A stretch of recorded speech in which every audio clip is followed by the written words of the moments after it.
Hey guys, tonight we take a journey to the very edge of what we call real. We're going to peel back the curtain of existence itself to feel the hum of the machine that may be running it all. You are standing at the precipice of the greatest discovery in human history, a truth so profound it will shatter worlds, starting with your own. It's a revelation that will either set us free or break us completely. And just to manage expectations, you probably won't survive this, at least not with your cozy, intact sense of self. But then again, who wants to live in blissful ignorance forever? Before we begin, if you'd like to join me on more journeys like this one, consider hitting like and subscribe. It helps our community find more fellow travelers with the same curiosity. Feel free to post your location and what time it is where you are. It's always nice to know where in the world or in the simulation everyone is tuning in from. Now find a comfortable position. Take a deep breath in and a slow breath out. Let's allow the noise of the outside world to fade away as we begin our adventure of the mind. The hum is the first thing you notice. Not a loud hum, but a low, persistent thrum that has become the soundtrack to your life for the past 4 years. It's the sound of the university's server farm, 2 floors below your cramped, windowless office in the physics department. It's the sound of progress, of data being crunched, of knowledge being slowly, painstakingly extracted from the noise of the cosmos. Tonight, however, it feels less like progress and more like a monotonous lullaby trying to pull you into a sleep you just can't afford. Your world is a small circle of light cast by a desk lamp on a mountain of papers, a half-empty mug of coffee that's gone cold hours ago, and the glow of a monitor. The screen is filled with columns of numbers, a river of data flowing from the Large Hadron Collider. It's your life's work, or at least the work that's meant to earn you the fancy title of doctor. The thesis is on quark-gluon plasma and the conditions of the early universe. It sounds impressive, but in practice, it's about as glamorous as being an accountant for the Big Bang. You check the data, you run the models, you search for the tiniest, most insignificant rounding errors. It's a job for a machine, really, but they still need a human to get exhausted and spill coffee on the keyboard. You're not looking for anything special tonight. You're just running a diagnostic, a final purity check on a new data set before you incorporate it into your main model. You're verifying the fundamental constants. It's the most boring part of the process, the equivalent of making sure the sky is still blue and gravity still works. You're checking the charge of the electron, the mass of the proton, and the Planck constant, the fundamental unit of action in quantum mechanics. It's a number so mind-bendingly small, yet so crucial that if it were off by even a sliver, the universe as we know it couldn't exist. It's always the same. It's supposed to be the same. That's why it's called a constant. You sip your cold, bitter coffee and squint at the screen. The script you wrote is chugging along, its progress bar crawling from left to right. Electron charge, check. Proton mass, check. Speed of light, check. You yawn, stretching your arms above your head until your shoulders pop. This is the grind, the lonely, unrewarding, sleep-deprived grind that leads to a breakthrough maybe once a decade in a department like this. You're not expecting a breakthrough, you're expecting your bed. Then, the script finishes its analysis of the Planck constant, and you see the result. Your tired brain takes a moment to process it. You blink once, twice. The number displayed on your screen is wrong. It's not wildly wrong. It's not a result that says the universe should have imploded yesterday. It's wrong in a small, almost insignificant way. But in the world of fundamental physics, almost insignificant is the same as reality shattering. It's like measuring a perfect circle and discovering pi is exactly 3. Your heart does a little stutter step. It has to be an error. It's late, you're tired, and you've probably messed up the code somewhere. A misplaced comma, a forgotten semicolon, the usual suspects. You let out a sigh, the sound swallowed by the quiet of the office. Annoying, but routine. You start combing through your diagnostic script, line by line, your eyes burning from the strain. An hour passes. The hum of the servers below seems to grow a little louder, a little more insistent. You've checked every line of code. It's perfect, immaculate even. You'd be proud of it if you weren't so frustrated. Maybe it was a hardware glitch during the data transfer, a cosmic ray hitting the server at just the right or wrong moment. It happens. It's a known phenomenon, a quirky little tidbit of information that sounds like science fiction but is a genuine nuisance for computer scientists. A single charged particle from deep space can flip a bit from a 0 to a 1, causing all sorts of havoc. So you purge the cache, run a hardware check, and start the entire diagnostic again. This time, you don't look away. You watch the progress bar as if it's a bomb diffuser. You watch as it revalidates the constants. Electron charge, perfect. Proton mass, perfect. Speed of light, perfect. Your shoulders start to relax. It was just a fluke, a random ghost in the machine. You're about to lean back in your chair, ready to laugh it off, when the script gets to the Planck constant. The process slows, the cursor blinks, and then the result appears. It's the same number, exactly the same, down to the last decimal place, the wrong number. And that's when the real cold begins to creep in, a chill that has nothing to do with the aggressive air conditioning. You're not just looking at a data error anymore.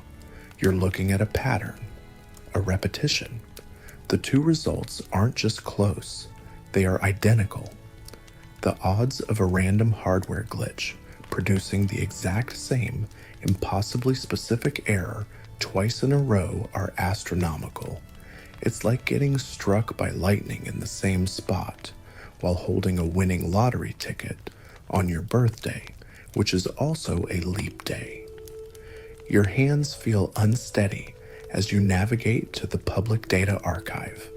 You pull the raw data from CERN, from Fermilab, from every major particle accelerator in the world that has published open data in the last 10 years. You're bypassing your own system, your own code, everything that could be a point of failure on your end. You run a basic, universally accepted public analysis tool on their data. You are asking the simplest question: what is the value of the Planck constant based on this data? The answer comes back from each data set, and it's always the same, the wrong number.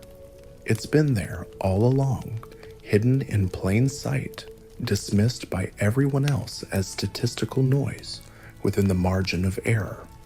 But your new, more sensitive analysis method has sharpened the resolution, and the noise is gone.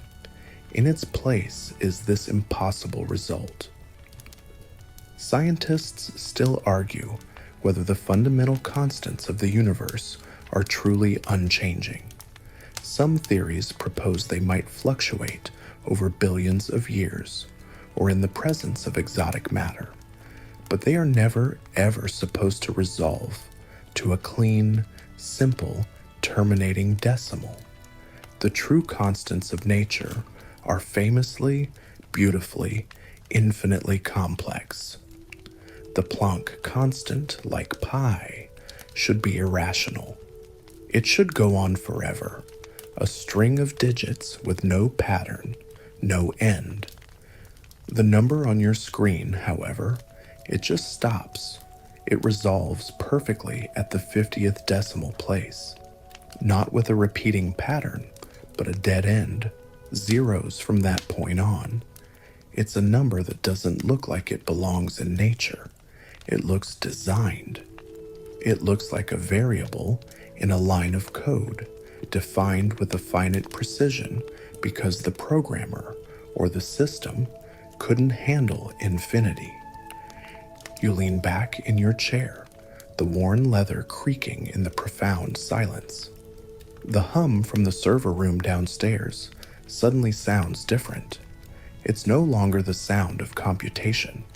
It's the sound of the engine of reality, the sound of the hard drive on which your universe is stored. You look at your hands, at the coffee mug, at the papers scattered on your desk. They look real. They feel real. But the math, the cold, hard, unforgiving language of the universe is telling you that they aren't. You've just discovered an impossible equation. You've found a typo in the source code of the cosmos. And as you sit there, alone in the dead of night, a single, terrifying thought crystallizes in your mind. If the universe is running on code, then there must be a programmer, and you have no idea who or what they are. That single terrifying thought doesn't stay in your mind for long. It's too big, too sharp, too fundamentally world-altering to be held in by one skull. The first thing you do is not scream or cry or run naked through the campus shouting about the end of the world. The first thing you do is what any good, terrified academic would do. You seek peer review. You stumble out of your office, your legs feeling like unfamiliar stilts, and you knock on the door of your thesis advisor, Professor Albright. It's 3 a.m, but you know he's a notorious insomniac. The look on his face when he sees you, pale, trembling, holding a printout of the impossible number like a holy relic, is one of paternal concern. That concern quickly morphs into academic curiosity, then to skeptical annoyance. And then, as he runs the numbers himself, it lands on the exact same silent, wide-eyed horror you felt an hour ago. He doesn't have a witty remark or a calming explanation. He just looks from his monitor to your face and whispers, "Oh no." What follows is a blur, a cascade of hushed, frantic communication that makes the highest levels of government look like a well-oiled machine. Albright calls a colleague at MIT, who calls a friend at CERN. Emails fly across encrypted servers, their subject lines a string of increasingly panicked phrases. Urgent query on Planck data regarding constant anomaly. This is not a drill. Remember that weird quirk of cosmic rays flipping computer bits? Every single person's first assumption is that it's a glitch, an error, a mistake. But within 48 hours, every major physics department and research institution on the planet has independently verified your discovery, your impossible equation, the typo at the heart of reality. For a few breathless days, the secret is held by a few thousand people, the world's physicists and mathematicians, bound by a sudden, terrifying pact of silence. They know that this isn't just a discovery, it's a weapon. A piece of information so powerful it could destabilize civilization itself. For decades, sociologists and communication experts have debated how society would react to definitive proof of alien life, but no one had a playbook for this. No one had a 3-step plan for telling 7 billion people that their lives, their history, their loves, their sorrows are all just lines of code in some incomprehensible program. But a secret that big can't be kept. It begins to leak, not in a flood, but in drips and whispers that curdle the edges of the internet.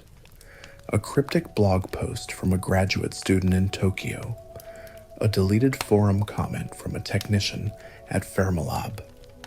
The rumors are outlandish, easily dismissed as just another conspiracy theory in an ocean of them. But they don't go away. They multiply.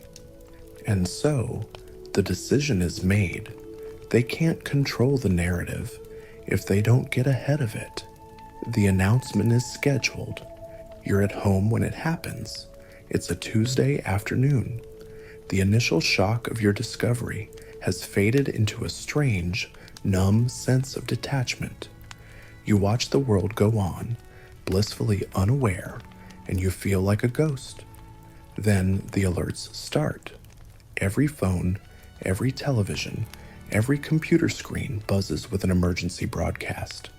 It's not the familiar jarring beep of a weather alert. It's a calm, measured tone. All channels are interrupted. On the screen, an image slowly resolves. A single podium, backed by the flags of every nation on Earth. You see them walk out together. The President of the United States, the General Secretary of China, the Prime Minister of India, the leaders of the European Union, Russia, Brazil, all of them. Historic rivals, political opponents, standing side by side, their faces grim and united. It's an image so unprecedented that it's almost more shocking than the news it precedes.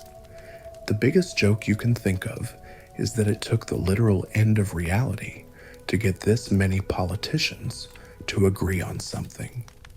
A single figure steps up to the podium.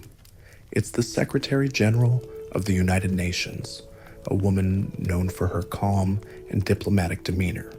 But today, her composure is a thin, brittle veneer over something that looks like profound fear. The world falls silent. In Times Square, the vibrant, chaotic advertisements are replaced by her face.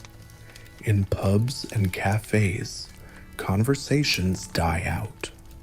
In living rooms around the globe, families huddle together, their eyes fixed on the screen. My fellow citizens of the world, she begins, her voice steady but devoid of warmth. For the entirety of human history, we have looked to the heavens and wondered if we were alone. We have searched for meaning in faith, in philosophy, and in science.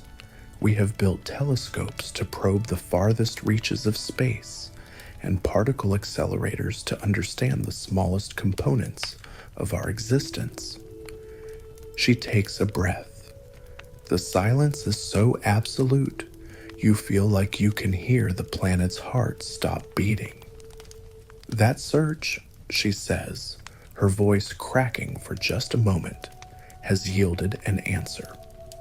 But it is not the answer we were looking for. In recent days, a global consortium of scientists, working independently but in constant communication, has verified a discovery of monumental significance. They have found an anomaly, a flaw in the mathematical underpinnings of our universe. You watch her, and you feel a strange sense of vindication mixed with dread. Your impossible number? Your late-night discovery in that cramped, lonely office is now being announced to the entire human race. There is no easy way to say this, the Secretary General continues, her eyes looking directly into the camera as if she's looking at you. The evidence is conclusive. The proof is mathematical, and it is undeniable.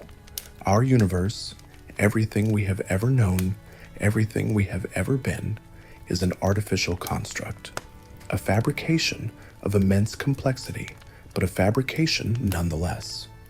We are, for lack of a better term, living inside a simulation. The words just hang there: simulation, fabrication, construct. They are clinical, scientific words, but they land like physical blows. You watch the faces of the people around you in the coffee shop where you've taken refuge. You see confusion turn to disbelief, and disbelief curdle into a dawning, silent panic. A barista drops a tray of cups, the sound of shattering ceramic unnaturally loud in the tomb-like quiet. The Secretary General goes on to explain, in the simplest terms possible, what the scientists found. She doesn't mention you by name. They decided that was for the best, but she talks about the fundamental constants. She talks about the mathematical impossibility, the signature in the code. She reassures everyone that nothing has immediately changed. Gravity still works. The sun will still rise tomorrow. But the words are hollow. Everything has changed. The sun is no longer a star. It's a light source rendered by an unknown engine. Gravity isn't a fundamental force of nature. It's a rule, a parameter that could presumably be changed. For all our searching for extraterrestrial intelligence, the decades of the SETI project, listening for faint signals from distant stars, we never considered that we weren't just receiving a signal. We were in the signal. The broadcast ends with a plea for calm, for unity, for reflection. It's a plea that everyone knows is futile. As the screen cuts to black, that the silence holds for a beat, and then the noise begins. Not a sudden explosion, but a rising murmur. A car horn blares outside. A woman in the corner of the cafe begins to sob quietly. Someone else laughs, a high, unhinged sound. You look down at your own hands, resting on the table. They look the same, but you know they're not. They are data. And the most terrifying part is not knowing who or what is on the other side of the screen. Began as a murmur in that coffee shop becomes the sound of the world for the next 12 hours. It's a confused, discordant symphony of car horns, shouting, crying, and the incessant chirping buzz of every phone on the planet as people try to contact everyone they've ever known. It's the sound of 7 billion people asking the same two questions. Did you see that? And what do we do now? There are sporadic riots, of course, moments of opportunistic chaos and panicked violence. But for the most part, the immediate reaction is not anger, but a profound collective paralysis. People wander out into the streets, not to protest, but just to look at the sky, at the buildings, at each other's faces, searching for some sign of the artifice. They're looking for a crack in the plaster, a seam in the sky, a flicker in the matrix. But they find nothing. The world looks exactly as it did 5 minutes before the broadcast. Solid, unflinching, real. You don't stay in the coffee shop. You walk home, moving through crowds of people who are all sharing the same dream or nightmare.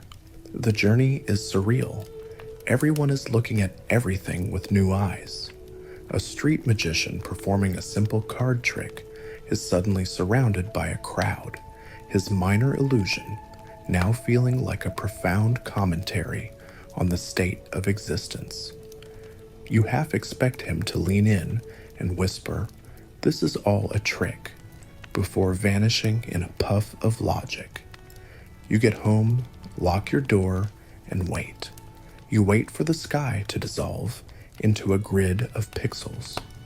You wait for a system error message to appear in your vision. You wait for the power to go out, for the water to stop running, for the entire elaborate stage set of your life to be struck by some unseen crew. But nothing happens. Eventually, exhausted by the sheer emotional and existential weight of the day, you fall into a restless sleep, and then you wake up. The sun streams through your window. It's Wednesday morning. Your alarm clock, a pointless device now if ever there was one, is beeping its cheerful, obnoxious tune. Outside, you can hear the familiar sounds of your city waking up. A garbage truck groans down the street. A dog barks. Somewhere, a siren wails. It is aggressively, insultingly normal. This is the great punchline, the cosmic joke that no one was expecting. The apocalypse is that there is no apocalypse. You lie in bed, staring at the ceiling, and you experience the single, most profound case of cognitive dissonance in human history, a condition you now share with every other thinking person on Earth. You hold two contradictory beliefs in your head simultaneously. One, everything you know is an elaborate, artificial fabrication. Two, you need to get up and brush your teeth. The act of getting out of bed feels both momentous and utterly pointless. You stand in the bathroom and look at your reflection in the mirror. Is that you? Or is it an avatar? A carefully rendered collection of polygons and textures designed to look like you? You touch your face. It feels warm, solid. You can feel the stubble on your chin. The sensation is perfect, flawless. But the knowledge behind it poisons the experience. It's just data. A tactile response triggered in your simulated nerve endings by your simulated brain. You could spend an eternity debating whether the sensation is real, but the truth is, the argument itself is happening inside the machine. You go through the motions of your morning routine, each action now freighted with a bizarre new significance. You squeeze toothpaste onto your brush. Who programmed the flavor of mint? Was there a committee meeting about it?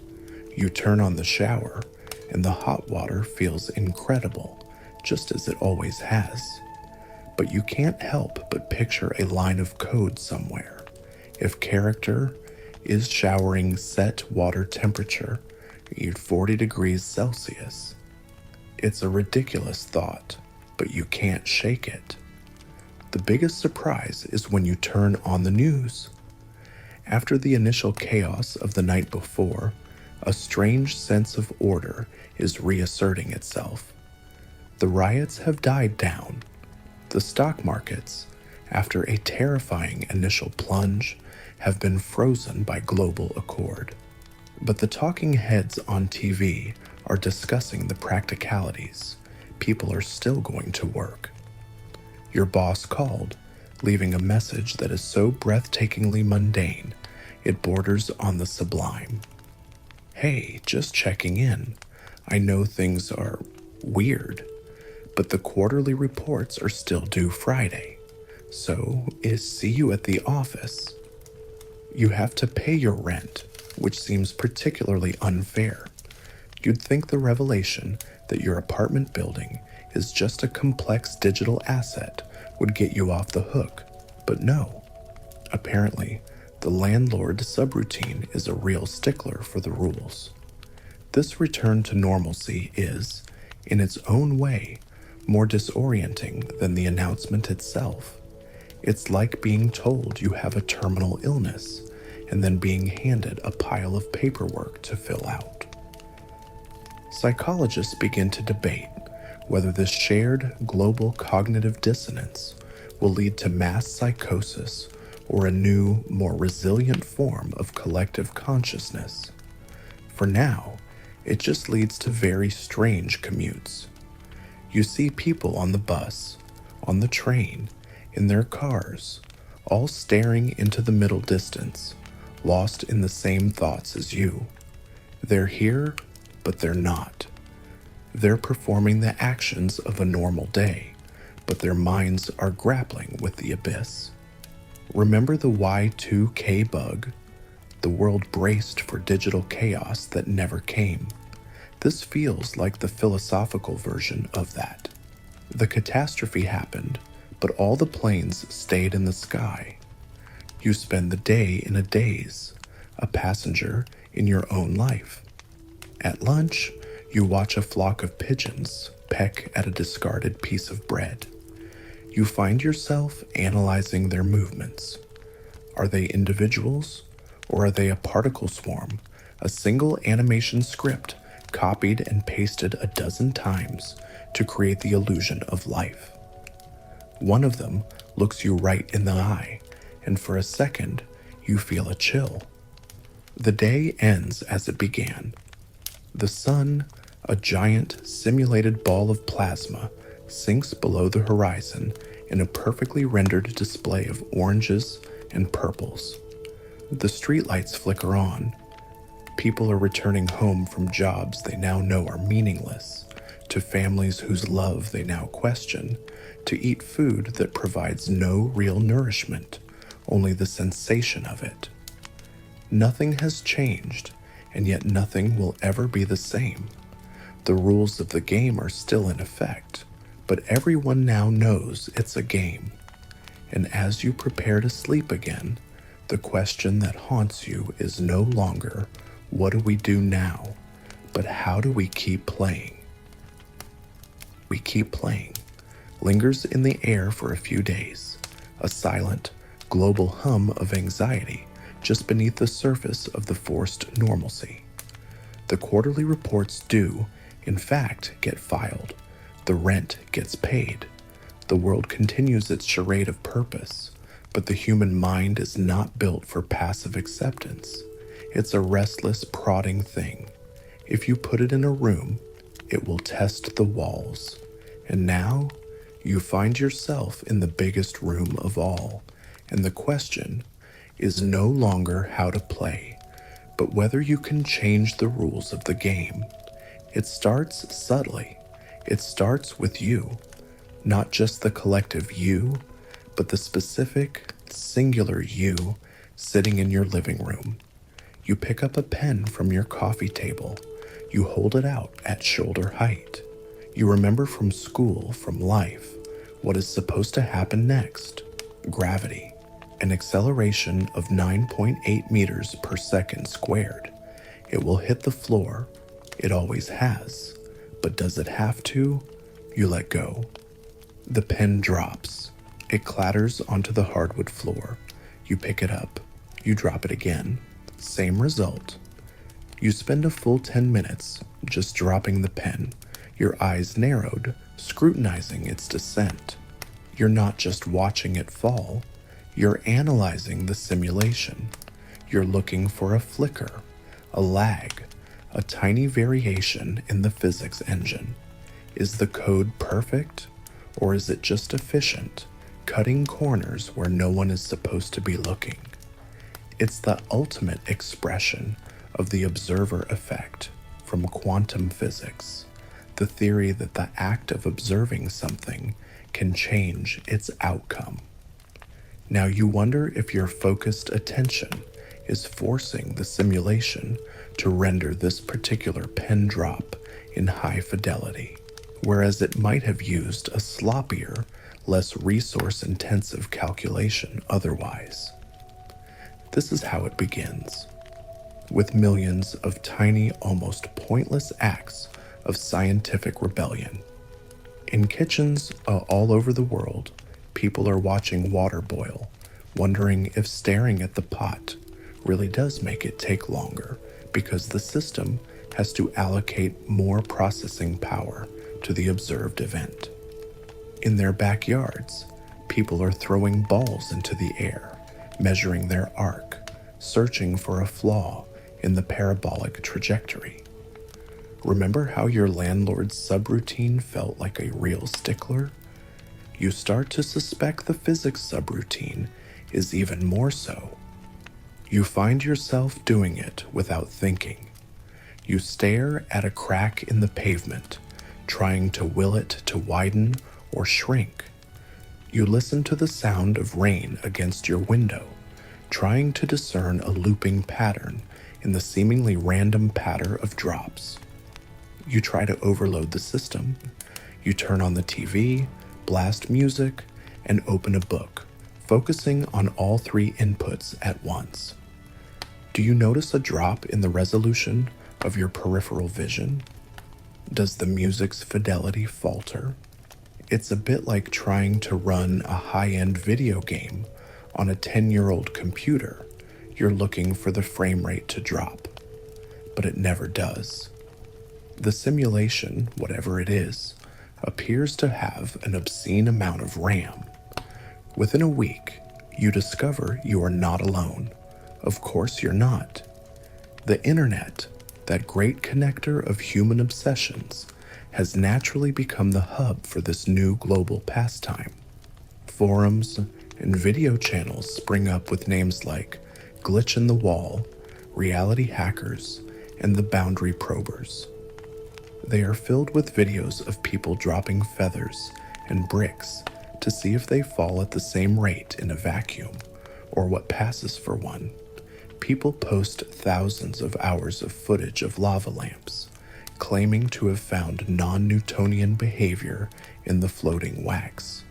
The "does my cat T-pose when I'm not looking" challenge becomes a brief but intense internet phenomenon, with disappointing results for everyone except a few convincing video editors.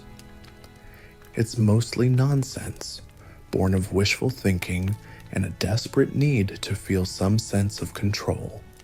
But it's a shared activity. It's a project. It gives purpose to the purposeless.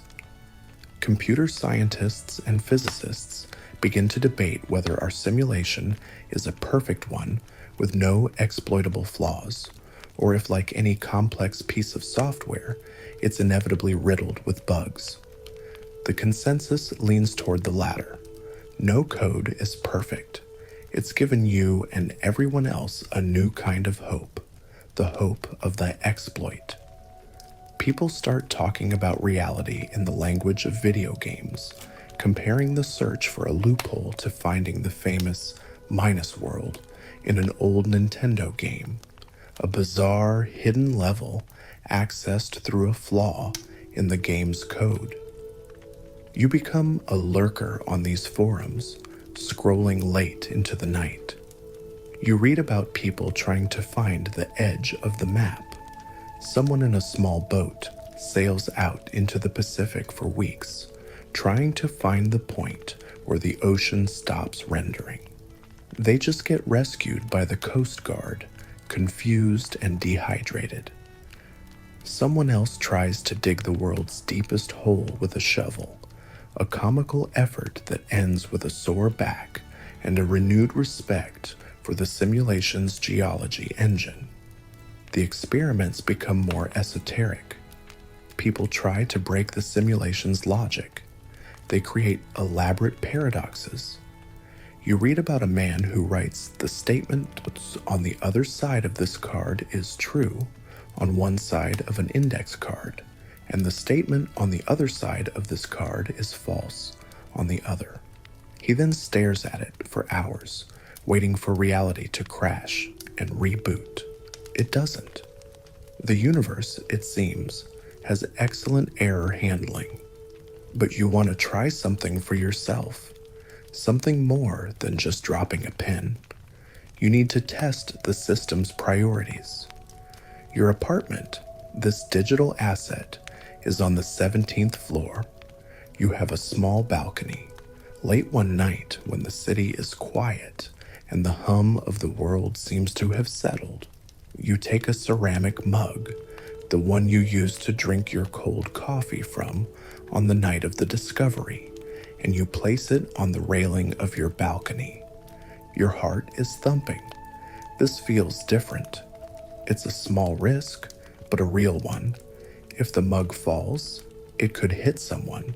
The simulation's rules about consequence and responsibility still seem to be very much in effect.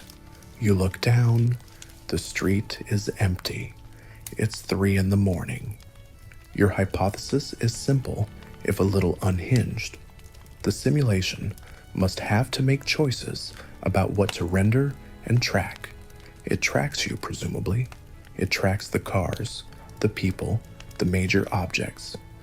But what about a small, insignificant mug, 17 floors up, unobserved by anyone but you? If you were to nudge it just enough to tip it over the edge, but then immediately turn your back and walk inside, would it even bother to render the fall? Or would it just despawn the mug from existence the moment it left your sphere of observation, saving itself the trouble of calculating its trajectory, the shatter physics, and the sound of its impact? Out of sight, out of existence. You take a deep breath. This is stupid. It's crazy. But you have to know. You give the mug a tiny push with your finger. It wobbles, catches the edge, and tips over into the abyss. The moment it leaves the railing, you spin around, walk back into your apartment, and slide the glass door shut. You don't look. You don't listen. You stand in your silent living room, your back to the balcony, and you hold your breath. You are waiting for a sound that you are hoping will never come. For what feels like an eternity. Every nerve is on fire, straining to hear the one sound that will tell you the old rules still apply. You are listening for the sharp, satisfying crash of ceramic on concrete. A sound that would mean the simulation is robust, that its laws are immutable, that your little test of faith was for nothing. In the profound quiet of the sleeping city, a sound like that, even 17 floors down, should carry. But it doesn't come. You wait 1 minute, then 2, then 5. Your mind races. Did it despawn? Did the simulation just delete the asset mug ceramic 01 the moment it was no longer an observed object? Or maybe it fell, but the simulation, in its efficiency, didn't bother rendering the audio for an event with no witnesses. Or perhaps a gust of wind, a perfectly calculated anomaly, carried it into a soft patch of grass you couldn't see from above. The ambiguity is maddening. It's a Schrodinger's mug, both shattered and whole, existing only as a probability wave in the alleyway below. Finally, you can't take it anymore. You slide the door open, your heart pounding, and peer over the railing. The street below is just as empty as before. There are no shards of ceramic glittering under the streetlights. No sign of anything. It's as if the mug never existed. And in that moment of perfect, unresolved uncertainty, you understand. The failure of your experiment, its refusal to give you a clear answer, is precisely why what happens next was always inevitable. Humanity cannot endure a vacuum of meaning, and the frantic, fruitless search for glitches and exploits, your pen dropping, the paradox cards, the oceanic voyages to the edge of the map, has created just such a vacuum. The methodical prodding of the machine has yielded nothing but the machine's own implacable logic. And so, people begin to turn from the machine itself and look for the ghost within it. If you can't hack the system, maybe you can appeal to the system administrators. In the weeks and months that follow your experiment with the mug, you watch the world pivot. The glitch in the wall forums slowly change their tone. The technical jargon of programming and physics starts to get blended with and then replaced by the language of faith and spirituality. The search for bugs becomes a search for signs. The search for exploits becomes a quest for miracles. Humanity, in a move as predictable as it is profound, begins to invent new gods. They are the most unusual religions the world has ever seen. Historically, new faiths have always practiced a kind of syncretism, borrowing rituals, texts, and hierarchies from what came before. These are no different. They are a bizarre hybrid of ancient mysticism and modern technology, a global cargo cult for the digital age. We are the islanders, seeing the immense, sky-crossing airplane of our reality for the first time, and we have begun to build wicker effigies of its fuselage. One of the first and largest groups to emerge are the codists. They are a stern, intellectual faith. They don't worship the programmers in a traditional sense. For them, there are no benevolent angels or wrathful deities. There is only the source code. Their sacred texts are physics textbooks. Their prophets are Einstein, Turing, and in a twist of irony that makes your stomach clench, the anonymous graduate student who first discovered the impossible number, you. They hold quiet services in minimalist rooms where they collectively read research papers on quantum mechanics, seeking enlightenment not through prayer, but through understanding the elegant divine logic of the system. Their goal isn't an afterlife, but to become so fluent in the language of the simulation that they can appreciate its perfection. Then there are the children of the architect, a much more accessible and popular faith. They believe the programmers are benevolent and that this simulation is a gift, a nursery, a work of art, a test. They practice a kind of mindful gratitude for the beauty of the code. Sunsets are not just atmospheric scattering, they are divine renderings. The taste of a fresh strawberry isn't just a chemical reaction, it's a blessing bestowed by the creators. Their prayers are a lot like feature requests you'd send to a software developer. People gather in parks to collectively pray for a reduction in traffic congestion AI, or for a patch to be released that fixes genetic diseases. It would be funny if they weren't so sincere. Of course, where there is light, there must be shadow. The silent servitors are a faith born of pure terror. They believe the programmers are unfathomable, ancient, and possibly hostile. To them, the simulation isn't a nursery, it's a petri dish, or perhaps a prison. They believe that trying to find glitches, like you did with your mug, is an act of profound blasphemy that could draw unwanted attention. Attention that could lead to your personal character file being corrupted or deleted entirely. They preach a gospel of absolute conformity. Live quietly, obey the rules, don't make waves, be a good, boring piece of data, and maybe the all-seeing sysadmins will ignore you. Their asceticism is a form of camouflage. Historians and theologians begin to debate whether these new movements are truly religions in the classical sense or a new form of mass metaphysical philosophy. But to you, walking the streets of your city, the distinction is academic. You see the graffiti of the codists, elegant stencils of the first few digits of your impossible number. You see the street corner preachers of the children, smiling beatifically and telling people to give thanks for the flawless physics engine. You see the servitors, with their gray clothes and downcast eyes, scurrying through the crowds, trying to minimize their own existence. One evening, you are walking home when you see a crowd gathered in a plaza. In the center, a group of people are unrolling a vast canvas. On it is a stunningly detailed, photorealistic painting of a night sky, but with one difference. Woven into the constellations, written in faint, shimmering starlight, are lines and lines of computer code. It's beautiful.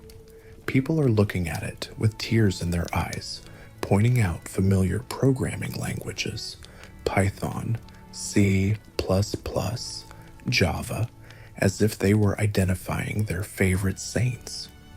It is an altar to the gods in the machine. And as you stand there watching them, the weight of what you've done settles on you again. You didn't mean to start a religion. You just found a math error. You were just a tired grad student who ran a diagnostic one last time. You followed the logic, you pulled the thread, and you unraveled the entire tapestry of human belief, only to watch people frantically weave a new one from the same old yarn. A tapestry with your discovery stitched right into its center. The image of that coded cosmos burned into your mind. That painting is more than just art. It's a prayer, a plea rendered in acrylic and starlight. It's a message in a bottle thrown against the shore of a new and terrifyingly vast ocean. As you walk through the now familiar streets of this changed world, you realize that this is the next inevitable stage of the process. First came the shock, then the quiet dread, then the probing, then the formation of faith. And now comes the part where humanity, having found its new gods, collectively clears its throat and asks for a moment of their time. The call for answers starts as a murmur and grows into a global roar. It is a unified effort, a planetary scale attempt to get the attention of the programmers. It's a logistical masterpiece of cooperation, the kind previously only seen in disaster movies, except this time the asteroid is purely existential. The new religions, naturally, are at the forefront.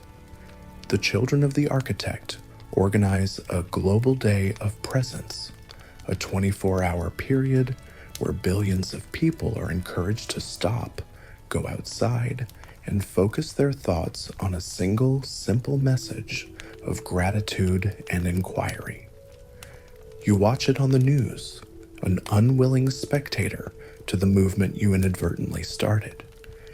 You see vast crowds filling St. Peter's Square, the Western Wall, the banks of the Ganges, and Times Square. They are not praying in the old way. They are meditating, trying to generate a wave of conscious thought so powerful, so coherent, that it might register as a blip on some cosmic server monitor. They are trying to overload the programmer's sensory input with pure, unadulterated hope. From your apartment window, you can hear the faint, humming silence of your own city's participation, a quiet so profound it feels louder than any noise. The codists, true to their nature, take a more direct approach. They believe appealing to emotion is pointless. You don't get a programmer's attention by sending them good vibes. You do it by creating an undeniable signal in the data. So begins the Arecibo 2.0 project. The original Arecibo message was a simple radio transmission sent into space in 1974, a digital postcard to any passing aliens. This new project is infinitely more ambitious. The world's scientists, including a very tired and reluctant Professor Albright, who still calls you once a week, decide to write a message not to the heavens, but in the fabric of reality itself. Their plan is both brilliant and terrifying. They synchronize every major particle accelerator on the planet. Their goal is to manipulate the energy output with such precision that for a few nanoseconds, they can subtly alter the background radiation of the universe in a localized area. They aim to create a structured, non-random pattern, a cosmic graffiti tag that says hello in the universal language of binary. It's an attempt to intentionally create a glitch so intelligent, so obviously artificial, that the programmers would have no choice but to notice it. A pop-up ad from the occupants of the simulation. Meanwhile, the artists and humanists propose their own grand gestures. In the vast, empty deserts of the world, massive land art projects begin. Teams of volunteers arrange millions of square feet of reflective panels, creating images only visible from an impossible altitude. They create a diagram of a human DNA strand, the value of pi written out to 1,000 places, and a simple stylized drawing of a man and a woman waving. They are updating our planetary About Us page, just in case the programmers are visual learners. Of course, the silent servitors protest the entire endeavor. They stage quiet, mournful vigils outside the particle accelerators and the desert art installations. They hold up simple signs that say, "They are not listening and do not annoy your keepers." They believe that all this shouting is the height of folly, the cosmic equivalent of a mouse roaring at the eagle circling overhead. They argue that the only sane response to discovering you're in a cage is to sit quietly and hope the zookeeper doesn't notice you. For months, the world is consumed by this effort. There is a sense of purpose again, a fragile, desperate hope that unites everyone. Even you, in your cynical detachment, feel a small part of you pulling for them, pulling for an answer, any answer, a sign, a change, a message, even a cosmic read at 4:15 a.m. Just something to prove that the universe is not an automated voicemail system. The day of presence comes and goes. The collective meditation is beautiful, profound, and met with absolute silence. The sky remains impassively blue. The sun renders on its usual schedule. The Arecibo 2.0 project fires its message. For a few moments, the combined energy consumption of the planet spikes to a level unseen in history, a tiny flicker on the grand Kardashev scale that classifies civilizations by their power usage. Scientists hold their breath, monitoring their instruments for any response, any change in the fundamental constants, any acknowledgement at all. There is nothing. The background radiation of the universe remains stubbornly, statistically random. The impossible number that you discovered remains the only flaw, the only signature of the creators. The universe, it seems, has an excellent firewall. The desert art gleams under the sun, magnificent and unseen by anyone but satellites and airplanes. No mysterious shadows pass overhead. No new stars appear in the sky. And as the weeks turn into another month, the global effort sputters out.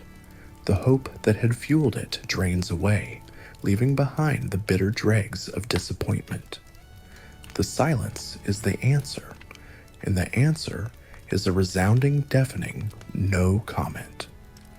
Philosophers and ethicists begin to debate the zoo hypothesis on a cosmic scale. Are the programmers intentionally not responding to our cries for fear of contaminating their experiment, or are they simply not listening? Or in the most terrifying possibility of all, do they just not care? The silence changes everything again. The hopeful energy curdles into a quiet, global resentment. The children of the architect are left with an unanswered prayer, their benevolent creators now seeming more like neglectful landlords. The codists are left with a perfectly executed message that was ignored, their respect for the system's logic now tainted with the frustration of being unable to communicate with its authors. Humanity has shouted into the void, and the void, for the very first time, has been confirmed to be a construct, but it is a void nonetheless, and it is utterly, completely silent. From the architects settles over the world like a fine layer of dust, covering everything with a patina of cosmic indifference. The grand projects are abandoned. The desert art is left to the wind and sand, monuments to an unanswered question. The global sense of unity fractures, the shared purpose dissolving back into the quiet, personal anxieties of 7 billion separate lives.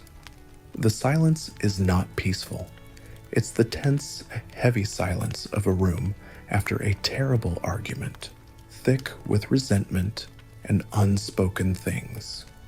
Hope, it turns out, is a finite resource, but frustration is a renewable one. While the mainstream world, the governments, the new religions, the scientific establishment sank into a collective gloom, others took a different lesson from the silence. The polite requests had failed. The grand, unified gestures had been ignored. The front door was clearly locked and nobody was home. So a new kind of explorer decided it was time to start checking the windows. The whispers begin in the same dark corners of the web where the glitch hunting forums once thrived. But the tone is different now. It's no longer the curious, almost academic speculation of the early days. It's secretive, coded, and arrogant. These aren't people asking what if. They're people claiming we did. They are the rogues, the ones who saw the silence not as an end, but as an invitation. If the programmers weren't going to moderate their own creation, then it was time for some new users to claim admin privileges. At first, you dismiss it. You've seen it all before. The grainy videos of bent spoons, the statistical anomalies that could just be luck. But the new evidence is slicker, more convincing. You see a video quickly deleted, but not before it's been mirrored 1,000 times, of a man sitting at a poker table. He's not just winning, he's calling every card before it's dealt. He's predicting the exact river card needed for an impossible straight flush, and he does it 6 times in a row. The casino security guards who escort him out don't look angry, they look terrified. Another video shows a day trader's screen. She buys a worthless stock, and a second later, a completely unforeseen merger is announced, and its value multiplies by 10,000%. It happens every single day for a month. Her success doesn't just defy market analysis, it defies probability itself. These people, this new clandestine elite, hadn't tried to rewrite the fundamental laws of physics. They hadn't tried to shout at the heavens. They had learned from your discovery. The impossible number proved that the system had finite limits. It wasn't infinitely precise. They realized the programmers must have used shortcuts, compression, efficiencies. They weren't trying to break the simulation's strongest walls, like gravity or the speed of light. They were targeting the weaker, more complex subroutines, economics, weather patterns, probability. It was the difference between trying to punch through a brick wall and learning how to pick the lock on the door. Their methods are a closely guarded secret, but the theory trickles out. It's a new kind of science, a hybrid of computer science, quantum physics, and something that feels almost like ritual magic. It's reminiscent of the old phone phreakers from the last century, the original hackers who learned that they could control the global telephone network by whistling specific tones into a receiver. These new reality freakers had found the resonant frequencies of the simulation. They discovered that by creating highly specific, complex environmental conditions, arranging certain objects in precise fractal patterns, introducing specific electromagnetic frequencies, even vocalizing certain rhythmic sounds, they could influence the simulation's calculations. They were exploiting the rounding errors in the code of reality. The first confirmed reality exploit wasn't used to end world hunger or cure cancer. It was used to win a lifetime supply of tacos from a radio call-in contest by ensuring the winner was the 107th caller every single time the contest ran for a week. Humanity's priorities, it seems, remained stubbornly consistent. A new debate rages in the scientific community. Are these individuals true hackers who have achieved root access, or are they merely script kiddies who have stumbled upon a few repeatable exploits left in by the programmers for purposes we can't understand? To you, it doesn't matter. The results are the same. A new, invisible class of citizens is emerging. People with the ability to bend the rules to their will. They can't fly or turn lead into gold. Their powers are more subtle and far more insidious. They can guarantee a traffic light will always be green for them. They can ensure a business rival's shipment always gets lost. They can find a winning lottery ticket lying on the pavement. They are editing the source code of their own lives, one tiny, selfish line at a time. You're sitting in a park one afternoon, watching the world go by, feeling the familiar weight of the architect's silence when you see it for yourself. A street performer has a small crowd gathered. His trick is simple. He has a dozen sealed identical envelopes. One of them, he claims, contains a $100 bill. For $1, you can pick an envelope. You watch as 10 people try, each one opening their envelope to find nothing but a folded blank piece of paper. Then a young woman steps up. She's dressed in plain clothes, unremarkable in every way, but she carries herself with an unnerving stillness. She doesn't look at the envelopes. She looks at the street performer, and she smiles a thin, knowing smile. She hands him $1, closes her eyes for a second, and then points to one of the envelopes in the middle of the fan. The performer, with a theatrical flourish, tears it open. Inside is the $100 bill. The crowd applauds politely. The woman takes the bill, but as she turns to leave, her eyes meet yours. It's just for a second, but there's no mistaking the look. It's not triumph. It's not joy. It's the calm, confident look of someone who knew the outcome before the game even began. In her eyes, you see a flicker of the same terrifying certainty you felt when you saw that impossible number on your screen for the first time. She knows the code. She gives you a tiny, almost imperceptible nod, and then melts back into the anonymous river of people. You sit there, frozen on the park bench, the sound of the world fading away. It's not a secret anymore. It's not a rumor on the internet. It's real. The power to manipulate the simulation is in people's hands, and you, the person who first found the key, have no idea how to open the lock. After the crowd has dispersed and the street performer has packed up his now pointless envelopes, the knowing smile of the woman is seared into your memory. It wasn't a smile of shared victory. It was a smile of pity. The pity of someone who knows the game is rigged, watching someone who is still trying to play by the rules. Her tiny nod wasn't a greeting. It was a confirmation of your obsolescence. In that single, silent exchange, the last vestiges of the old world crumble. The problem with a rigged game is not that some people cheat. The problem is that it makes honest effort feel like a fool's errand.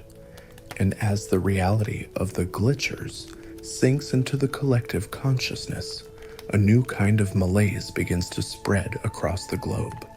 It's not the sharp, panicked chaos of the first announcement, nor the resentful frustration that followed the architect's silence.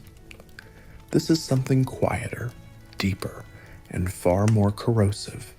It is the great despair, a slow, creeping apathy that leaches the color and meaning from everything. It starts with the simple things. You notice it at the grocery store. The shelves are still stocked, but the displays are less artful. The music playing over the speakers is the same generic pop, but no one is humming along. The cashier doesn't ask about your day. They don't even make eye contact. They just scan your items, their movements listless and automatic. The entire interaction has been stripped down to its barest functional code. The veneer of pleasantry, the little social scripts we all used to run, have been deprecated. They consume too much energy for too little reward. Then you see it in the grander systems. Why strive for a promotion at work, enduring endless meetings and fabricated deadlines, when the glitcher down the hall can just ensure their name is the one picked for the job? Why spend a lifetime mastering the violin, practicing until your fingers bleed, when a glitcher can just manipulate the acoustics of a concert hall to make their every note sound perfect? Why fall in love, navigating the messy, beautiful, painful complexities of another consciousness, when that person might just be a sophisticated chatbot and your feelings a pre-programmed hormonal response? Sociologists and economists begin to debate the cheater's dilemma. In a system where cheating is known to be possible, but the methods are secret, does the mere possibility of unearned success invalidate all earned success? For most people, the answer is a quiet, unspoken yes. Global productivity plummets, not because of a crash, but because a significant portion of the population has collectively decided that rearranging spreadsheets is a deeply silly way to spend their finite, simulated existence. You feel it in yourself. You look at the stacks of books and research papers that fill your apartment, the work that led to your discovery, the work that was once your entire life. You run your fingers over the complex equations, the elegant proofs. They used to fill you with a sense of wonder, a feeling of touching the mind of God. Now they just look like the user manual for a very elaborate appliance. You haven't had a new idea in months. You haven't even tried. The fire of curiosity that once drove you has been extinguished by the cold, damp certainty of the truth. This global apathy is a specific kind of psychological phenomenon, a mass-scale version of what psychologists call anhedonia, the inability to feel pleasure. The world becomes a restaurant where you can see the exquisite menu, but everything you taste is ash. You watch movies, and instead of getting lost in the story, you just see actors reciting lines, their simulated emotions failing to trigger your own. You listen to your favorite songs, and you just hear mathematical progressions of frequencies, the clever patterns designed to manipulate your brain chemistry. The magic is gone. You've seen behind the curtain, and all you found was wiring and code. This period reminds historians of the great disappointment of the 19th century, a time when a religious sect predicted the end of the world on a specific date, sold all their possessions, and waited on hilltops, only to be met with a perfectly ordinary sunrise. The crushing, silent disillusionment that followed is now being replayed on a global scale. We all waited on the hilltop for the architects to speak, and we were met with another Tuesday. The despair is a quiet contagion. You see couples sitting in restaurants, not speaking, just scrolling through their phones, their faces illuminated by the cold, empty light. You see playgrounds where children are going through the motions of playing, but their laughter doesn't reach their eyes. They're learning the unspoken lesson from their parents, that enthusiasm is naive, that passion is pointless, that the only logical response to the simulation is a tired, ironic detachment. One evening, you try to fight it. You put on a record of Bach's cello suites, a piece of music you once considered proof of something divine in humanity. You close your eyes, trying to feel what you used to feel. You try to hear the soul, the sorrow, the transcendent beauty. But all you can hear are the predictable, perfect intervals. All you can think about is the woman in the park. Her power wasn't loud or flashy. It was the power to nullify effort, to make a mockery of chance, to turn life from a journey of discovery into a solved equation. The music ends. The silence that follows is no different from the silence of the music itself. It's all just data. You get up, walk over to your bookshelf, and pull down your bound copy of your doctoral thesis, the paper that started it all. You look at the title, at your own name printed beneath it. You feel nothing. No pride, no regret, no joy, no sorrow. You walk into your kitchen and you hold it over the trash can. You hesitate for a moment, not out of sentimentality, but out of sheer inertia. Then you just let it go. It lands with a soft, meaningless thud on a pile of coffee grounds and empty data packets. A quiet surrender, and you feel nothing at all. The thud of your thesis hitting the bottom of the trash can is the only sound in your apartment for days. It is the sound of surrender. You let the dust gather. You let the silence of your phone, which no longer rings with calls from Professor Albright, become a part of the room's atmosphere. You exist in the soupy, gray limbo of the great despair, a state of being where even breathing feels like a conscious and slightly pointless effort. Outside your window, the world is doing the same. It is not dying with a bang, but with a long, slow, collective sigh. The global economy is grinding to a halt, not from a lack of resources, but from a profound, crippling lack of will. The simulation is running perfectly, but its occupants are powering down.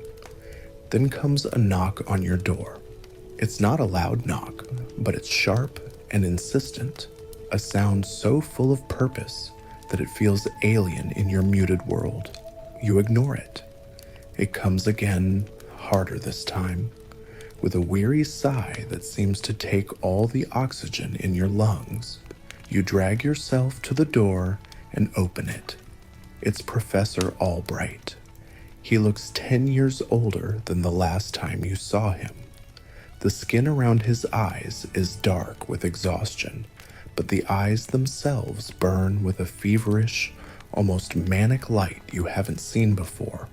It's not the hopeful glint he had during the Arecibo 2.0 project. This is something else entirely. This is the look of a man who has stared into the abyss and has decided to try and kick it back.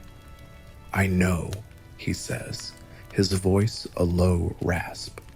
He gestures vaguely at the state of your apartment, at your own disheveled appearance. I know how this feels, but we were wrong. The despair is not the end. It's just a symptom.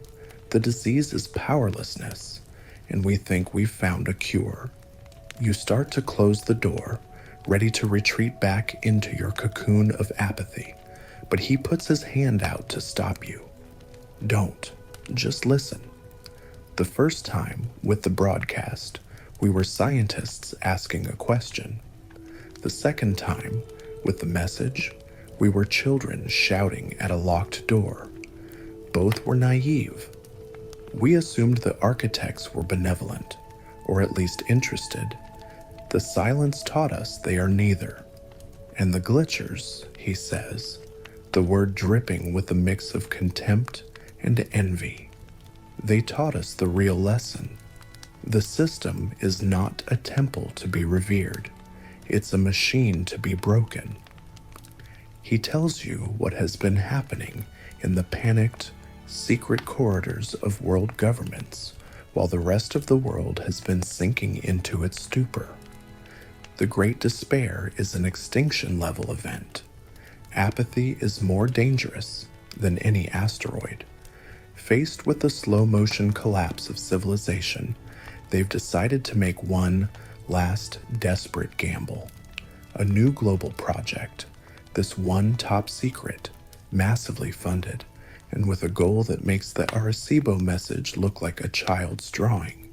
It's called Project Chimera. The name is fitting. They are stitching together two different beasts. On one side, they have the brute force power of the world's most advanced, hidden quantum computing facilities. On the other, they have the subtle, predatory cunning of the glitchers. They've managed to capture or turn a few of the reality hackers. They are learning their techniques, their resonant frequencies, their methods for exploiting the universe's rounding errors. They are combining the macro-level understanding of physics with the micro-level hacks of the rogues. Their goal is no longer to communicate, it is to seize control. They are not trying to hack an application. They are trying to get root access to the entire operating system. They are hunting for an administrative backdoor, a command prompt left behind by the programmers. They are trying to find the master password for reality. It is the most audacious, and likely the most dangerous, undertaking in human history. A true Promethean gamble to steal fire from the silent gods, and you can only hope the punishment doesn't involve an eagle and a daily disembowelment. We can't beat the glitchers at their own game, Albright says, his voice intense. We can't stop the despair by giving people motivational speeches. We have to change the game itself. We have to give the power back to everyone, not just the few who stumble upon the cheat codes. You just stare at him, feeling nothing. What does that have to do with me? I'm out. I threw it all away. That's why it has to be you, he insists, his eyes wild. The glitchers can find exploits, but they don't understand the deep architecture. They're like rats who know the secret paths through the walls, but don't know how the house was built. We physicists, we see the blueprint, but we can't find the secret paths. You did both. Your discovery of the impossible number wasn't just math. It was an intuitive leap about the nature of the system's flaws. You didn't just find a crack.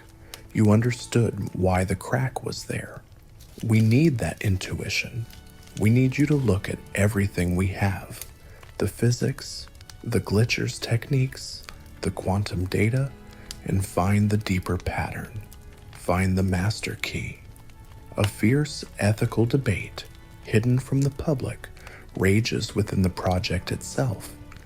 If we succeed, do we become the new architects? And are we any more benevolent than the silent ones we seek to overthrow? But looking at Albright's face, you see that they are long past such questions. This is about survival.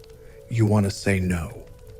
The tired, apathetic part of your brain screams at you to close the door and go back to the sweet, gray oblivion of not caring. But as Albright speaks, a tiny, forgotten ember begins to glow somewhere in the cold furnace of your chest. The fire of curiosity. The drive that made you a physicist in the first place. The thought of the woman in the park and her pitying smile. The raw injustice of a rigged game. What's the alternative? To sit here and fade to black? To watch the world die of a broken heart? The choice is not between hope and despair. It's between a guaranteed, quiet end and a final, spectacular, terrifying gamble. You look past Albright out the window at the gray, listless city, and you realize with a sudden, shocking clarity that you are not done yet. All right, you hear yourself say, the word feeling strange and rusty in your throat. I'm in. A wave of relief washes over Professor Albright's face, so profound that he seems to age backwards by a year. He nods, a single, sharp motion. Good. There's a car waiting downstairs. We have to go now. You don't pack a bag. You don't leave a note. You just take one last look at the apartment that was your cocoon and your cage, and you walk out, closing the door on the ghost of your own despair. You step into a black, unmarked car, its windows tinted so you can't see out. The door closes with a solid, definitive thud, and the car pulls away from the curb, accelerating smoothly into the quiet streets. You have no idea where you are going, but for the first time in a long time, you are moving forward. Is a sensory deprivation chamber on wheels. You can't see out. You can't hear the city. You can only feel the gentle motion as it carries you away from the life you knew. The journey is long, a smooth, uninterrupted glide that suggests you are traveling far from any urban center. When the car finally stops and the door opens, the air that greets you is different. It's cold, clean, and smells of pine and deep earth. You are escorted quickly from the car into a structure that seems to be little more than a concrete bunker built into the side of a mountain. But then you descend, elevator after elevator, down into the bedrock of the planet until you arrive in a place that feels like the future's secret basement. This is the heart of Project Chimera. It's a vast, cavernous space, filled not with the frantic energy of a command center, but with the low, holy hum of quantum computers. The air buzzes with electricity and the chill of industrial coolants. Scientists, engineers, and academics, the best and brightest who hadn't succumbed to the Great Despair, move through the stark white corridors with a quiet, monastic focus. You are assigned a small, Spartan room and given access to everything. Every bit of data from every particle accelerator, every theory from the physicists, and most chillingly, every scrap of information they have on the techniques of the rogue glitchers. Your new life is a cycle of data analysis, theoretical modeling, and intense, hushed debate. The apathy that had frozen you thaws under the heat of this new, impossible purpose. You are once again the person you were on the night of the discovery, chasing a ghost in the machine. But as you work, insulated from the world, in your subterranean sanctuary, the world above continues to rot, and it has found a new, malignant philosophy to justify its decay. You learn about it during a weekly intelligence briefing. A grim-faced sociologist one of the few still trying to quantify the dying of the light, stands before a screen and introduces you to the non-player character theory, the NPC Theory. It's a simple and monstrously seductive idea. It posits that the crushing meaninglessness of life, the great despair, is not a universal condition, but a feature experienced only by the majority of the population who are, in fact, not real.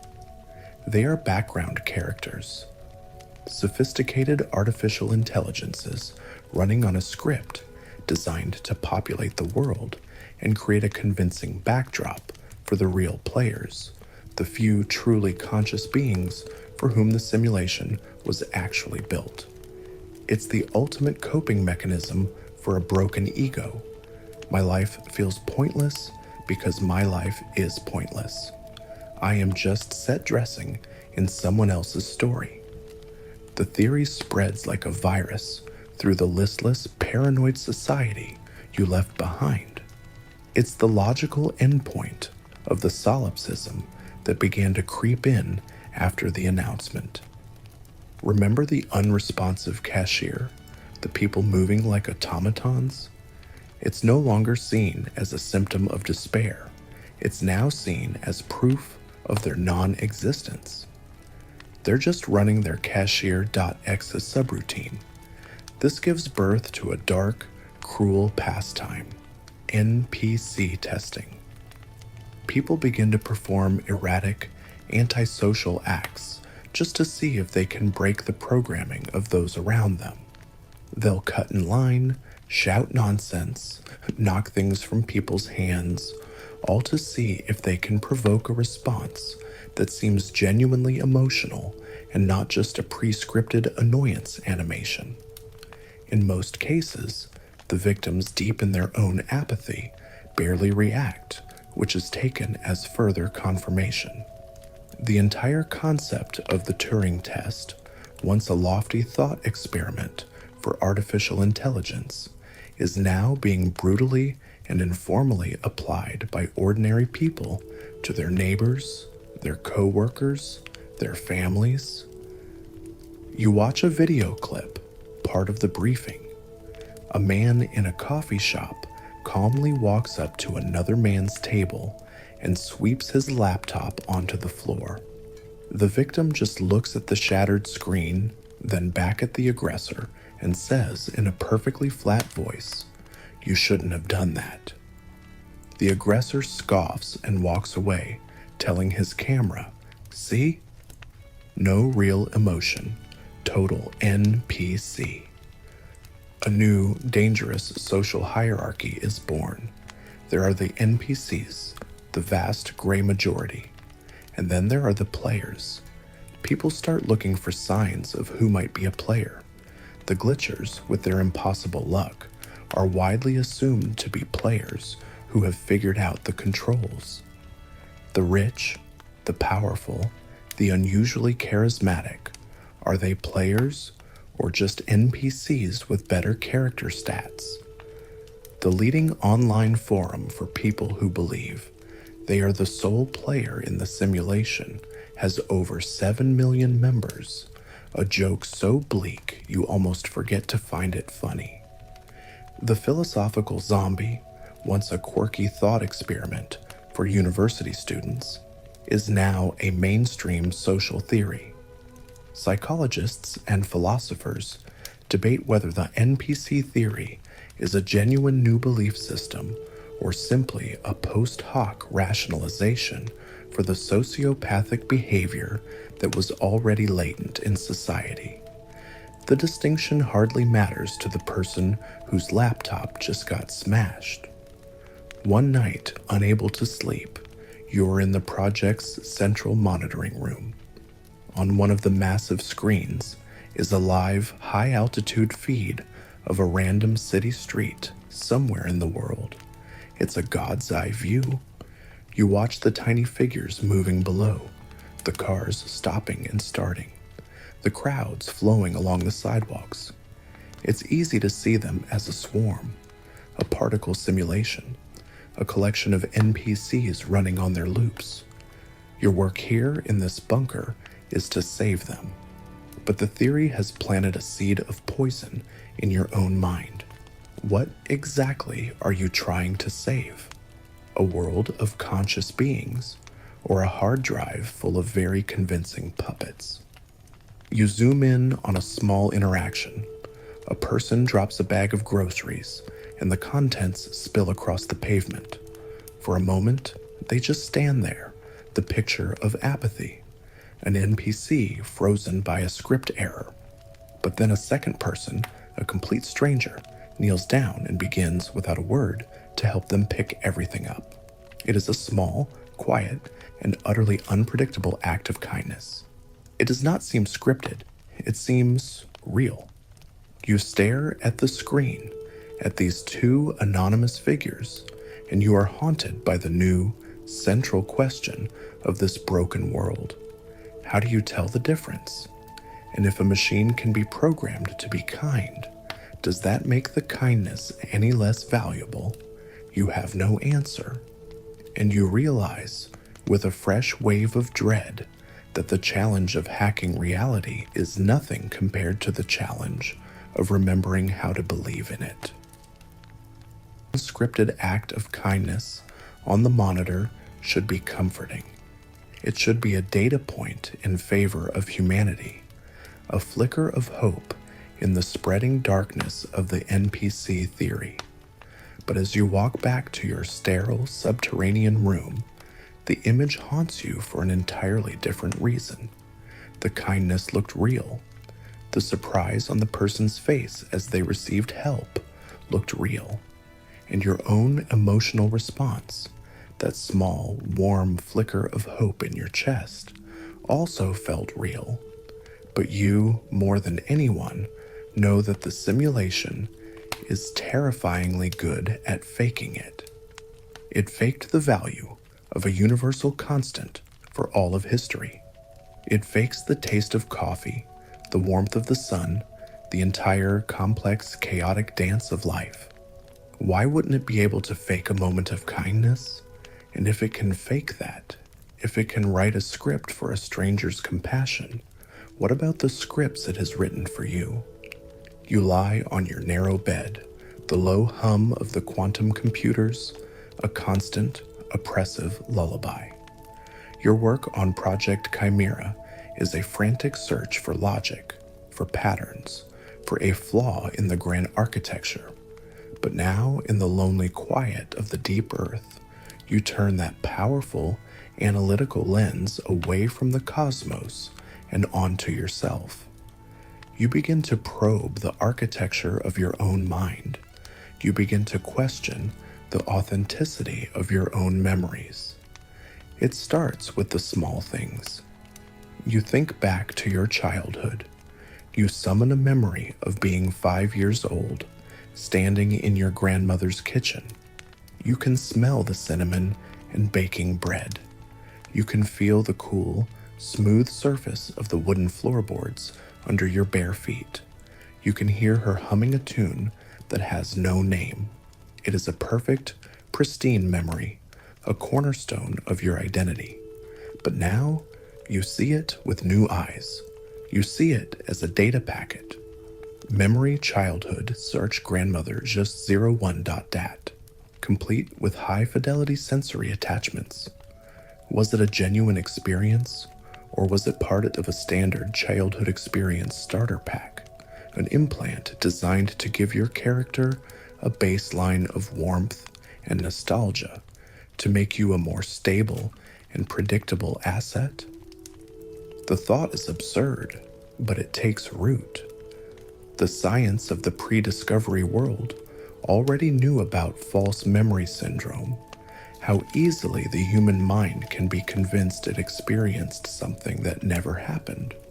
In a world now known to be artificial, the concept takes on a horrifying new dimension. What if all memories are false memories, implanted by the system? You remember reading about the Mandela effect, a quirky internet phenomenon where thousands of people would misremember the same detail from a movie or a brand name. It used to be a fun curiosity about the fallibility of human memory. Now it seems like evidence of a global software patch, a sloppy retcon by the programmers who changed a detail and forgot to update every instance of it in every user's memory cache. You push deeper into more significant territory. You think about your first love. The memory is so vivid it makes your chest ache. The gut-wrenching nervousness of the first date, the electric sensation of holding their hand for the first time, the specific, unique sound of their laugh. You remember the shared jokes, the whispered secrets, the devastating world-ending pain of the breakup. It was a core emotional experience that shaped who you are today. But was it real? Or was that person just a highly advanced NPC, a tutorial character designed to guide you through the romantic involvement.exe subroutine? Was their purpose simply to trigger certain developmental milestones in your own character arc? Was the heartbreak you felt not a genuine emotional event, but the running of a script designed to teach your character about loss and resilience? The person you loved, the face you can still picture perfectly, did they have their own inner life, their own memories? Or did their existence fade the moment they walked out of your story, their assets deallocated and returned to the system pool? This line of questioning leads you down a dark, spiraling path into the very core of your being. You force yourself to confront the hardest memory of all, the memory of losing a parent. You remember the sterile, antiseptic smell of the hospital. You remember the relentless, rhythmic beeping of the machines. You remember the crushing weight of grief, a physical pressure that felt like it was going to stop your own heart. That grief is a part of you. It is etched into your soul. But what if it isn't? What if that parent was a temporary asset? A character introduced into your narrative, beloved and essential, for the sole purpose of being dramatically removed, to trigger the grief and loss developmental module in your own personality matrix? The pain you feel, the most profoundly real and personal emotion you have ever experienced. Is it possible that it's just the echo of a simulated event? Neuroscientists and the project's philosophers begin to debate a chilling possibility in hushed tones around the facility. Is there a real you stored somewhere, a core consciousness, or is the entire personality nothing more than the sum of these potentially fabricated memories? Does the self exist without its story? You sit up on your bed, your heart pounding in the cold, recycled air. You look at your hands. They are your hands. You know this. But the life they have lived, the things they have touched, the people they have held, you can no longer be sure of any of it. You are adrift in your own history. Every cherished moment, every formative scar is now suspect. You are a detective investigating your own life, and the primary witness, your own memory, cannot be trusted. You are utterly, completely alone, not just physically in this bunker deep underground, not just socially in a world of potential puppets. You are alone in your own mind, a ghost in the machine. In the history of that machine, your history may be nothing more than a fiction. And as you sit there, the weight of this new, final solitude presses down on you. You realize that your work here has taken on a terrifying new urgency. You're not just fighting to save humanity anymore. You're fighting to find out if there was ever a you to save in the first place. Of your memory That deep internal solitude becomes the quiet, humming engine for your work. If your past is a fiction, then the only thing that can ever be real is what you do now.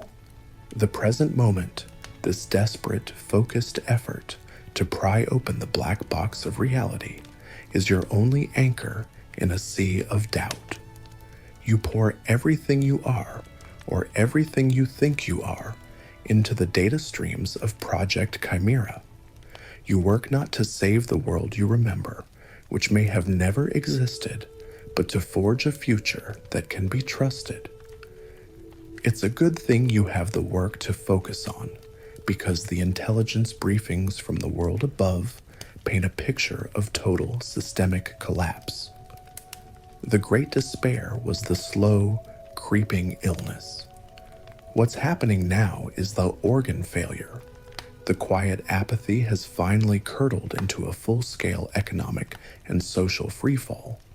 It turns out that a global economy, that vast, complex, interconnected machine that seemed so robust, was built on something as fragile as a shared story. A story about the value of little green pieces of paper or the numbers on a screen. When everyone stopped believing in the story, the machine just stopped. It wasn't a crash in the way of the old world, with panicked selling on Wall Street and grim-faced bankers on the news. It was more like an evaporation. One day, the stock market just didn't open. Not because of a system failure, but because the vast majority of traders simply didn't show up. Why would they? The entire game of stocks and bonds is a bet on a future that no one believes in anymore, and it's a game easily rigged by the new glitcher elite, who can bankrupt a company or create a boom with a few whispered words and a correctly aligned crystal. Money, the ultimate abstraction, loses all meaning in a world where reality itself is an abstraction. The global supply chain, that miracle of logistics that brought you avocados in winter and microchips from across the planet, didn't break. It just sort of shrugged and went home for a nap. It was held together by millions of people believing their jobs mattered. Once they stopped, the trucks stopped rolling, the ships stayed in port, the warehouses fell silent. The concept of hyperinflation, where money becomes worthless, is replayed on a metaphysical level. It's hyper-reality. Reality itself has been devalued, and with it, all its dependent systems. You see satellite footage of once bustling highways, now dotted with silent, abandoned cars. You see city centers, once glittering with light and commerce, now dark and mostly empty, their skyscrapers like colossal tombstones for a dead civilization. Society reverts to a scattered, localized existence. Bartering becomes the norm, but even that is half-hearted. What is a can of beans worth to someone who believes hunger is a simulated sensation and their neighbor is a piece of code? The NPC theory has effectively destroyed the last vestiges of the social contract. Empathy is a resource more scarce than gasoline. A new aristocracy has risen from the ashes, the glitchers. Their power isn't in land or gold, but in their direct, observable influence over the simulation. They become the new feudal lords. They can ensure a supply of fresh water, keep the lights on in their fortified compounds, and protect themselves with an aura of impossible luck.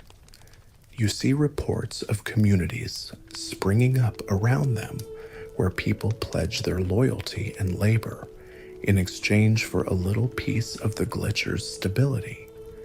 It's like the old company towns, where the company store was the only place to spend your company-issued scrip. Now the currency is fealty, and the company is whoever can best manipulate the code. Economists and historians now mostly relegated to being project advisors in your bunker, debate the situation. Is this a collapse in the traditional sense, or a rapid, chaotic, or platforming of society? A violent shift from a system based on abstract value to one based on tangible personal power over the physics engine? The distinction is purely academic. For the people living or existing in the ruins, it is simply the end. Your work in the bunker becomes an island of extreme, focused order in an ocean of chaos. The contrast is jarring. You spend 12 hours analyzing quantum entanglement data, trying to find a loophole in the laws of information transfer, and then you take a break to watch a drone feed of a mob stripping the copper wiring from a silent, useless hospital. The weight of this juxtaposition is immense.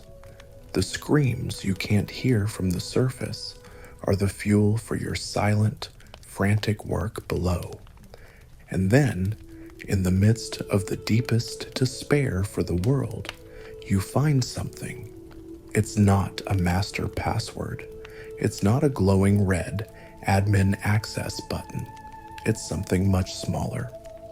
You and your team are analyzing the core architecture, looking at the very foundation of the simulation's code, the part that underpins the flawed Planck constant you discovered what feels like a lifetime ago. You are comparing the base code to the data streams generated by the glitcher's exploits, and you see a pattern, a tiny recurring error. It seems that every time a glitcher manipulates a subroutine, probability, economics, local physics, it creates a tiny, almost imperceptible strain on the core. A single bit of data, in a string billions of characters long, flips from a 0 to a 1, and then a few nanoseconds later, flips back. The system is correcting itself. It's healing. But the scar, the flicker of the correction, is always there. It's a log file, an error report, a trail of digital breadcrumbs left by every single act of reality hacking. And the system, in its immense complexity, has stored all these error logs in the same place, a single, protected, and apparently bottomless directory. You can't access the directory itself. You can't read the files, but you have found its address. You have found the place where the simulation keeps a record of its own mistakes.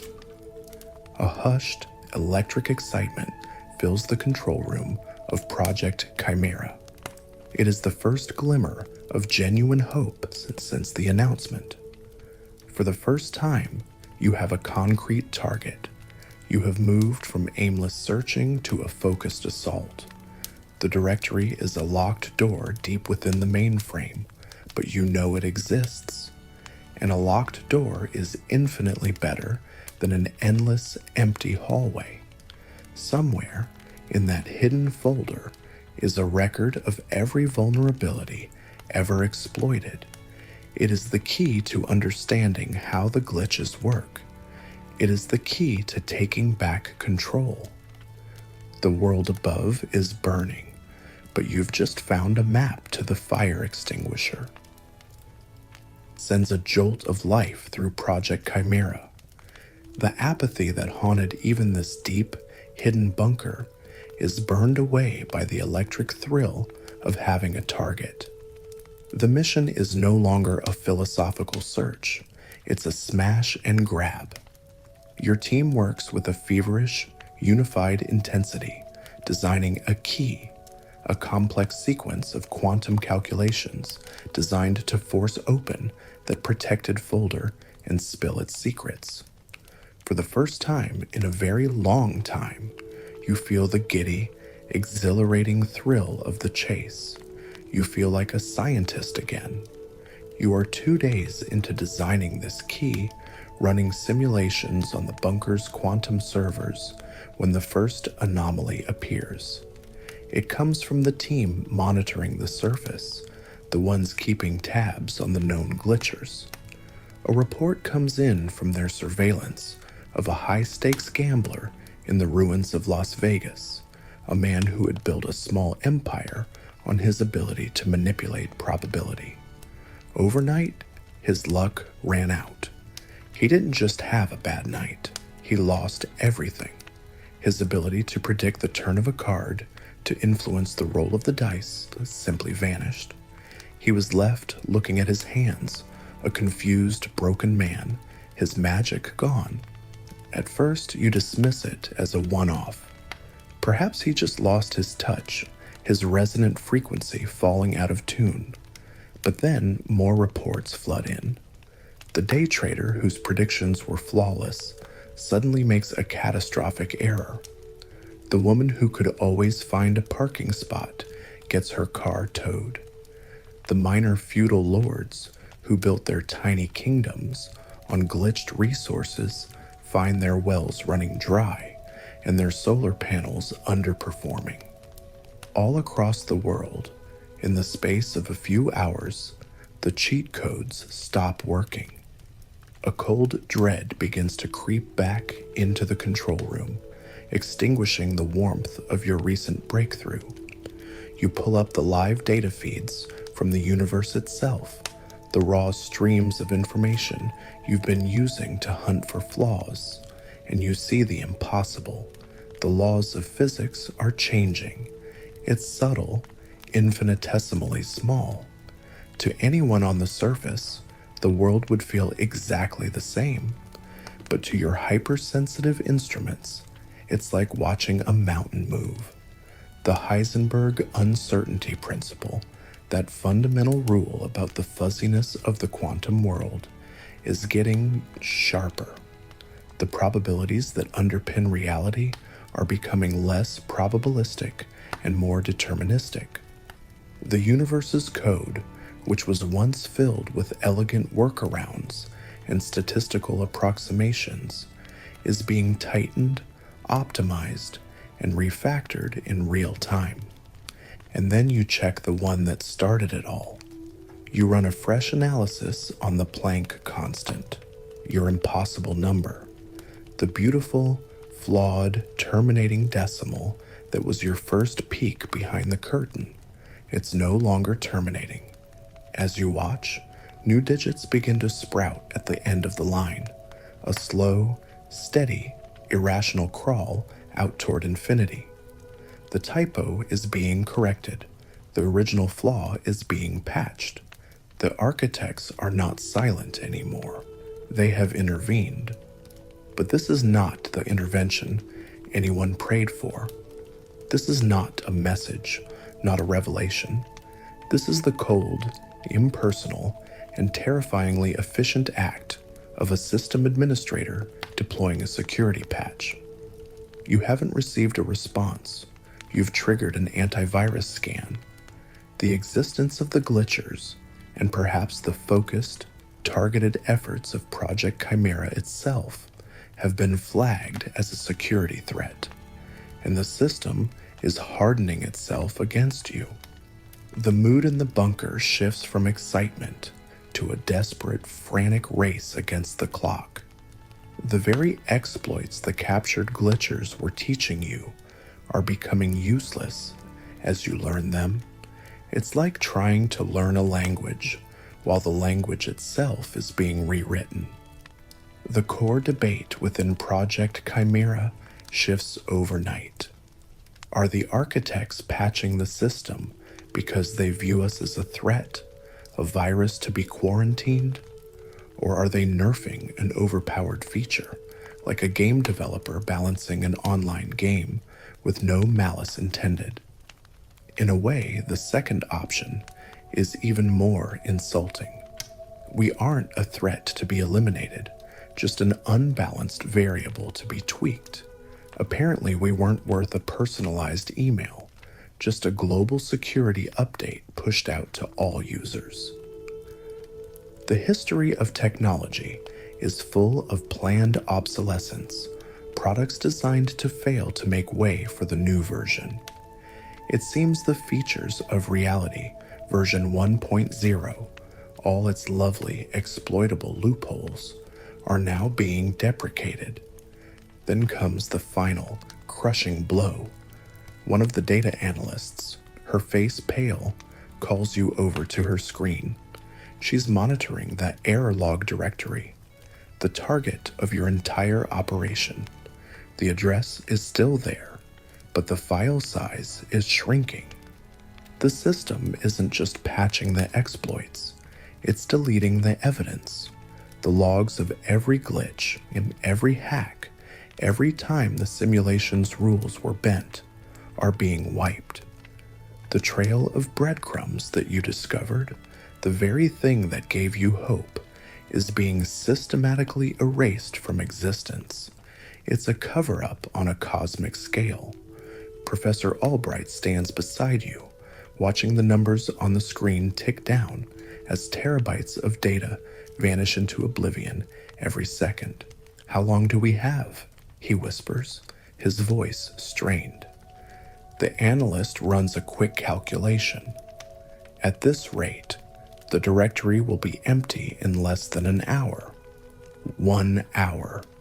You have 1 hour to break down a door that has been locked since the beginning of time, while the zookeeper on the other side is actively boarding it up. The key you were so carefully designing is useless. You don't have time for elegance now. You need a battering ram. You need to throw every scrap of quantum computing power, every half-understood trick from the glitchers, every bit of your own intuition at that door right now. The frantic hope is gone, replaced by the cold, clear focus of absolute desperation. The race is on, not just to save humanity from apathy, but to steal the secrets of the universe from the fire before the evidence is gone forever.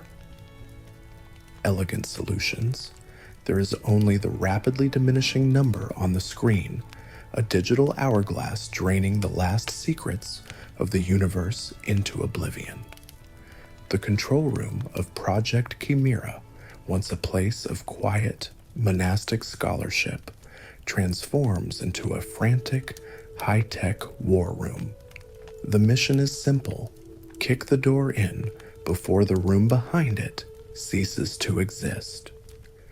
You are at the heart of it, a conductor of a desperate, chaotic orchestra. Professor Albright stands behind you, his hands gripping the back of your chair, his knuckles white.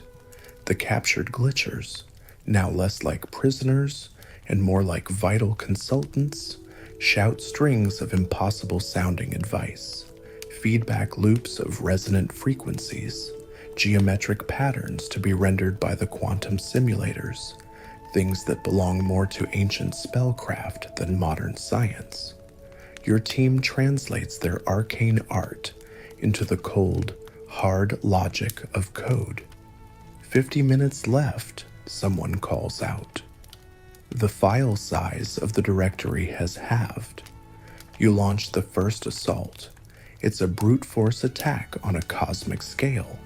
You channel the full, staggering power of the bunker's quantum computers into a single, focused probe aimed directly at the address of the error log. It's the computational equivalent of hitting a safe with a freight train. On the main screen, you see the probe represented as a needle of pure white light, striking a vast, dark sphere.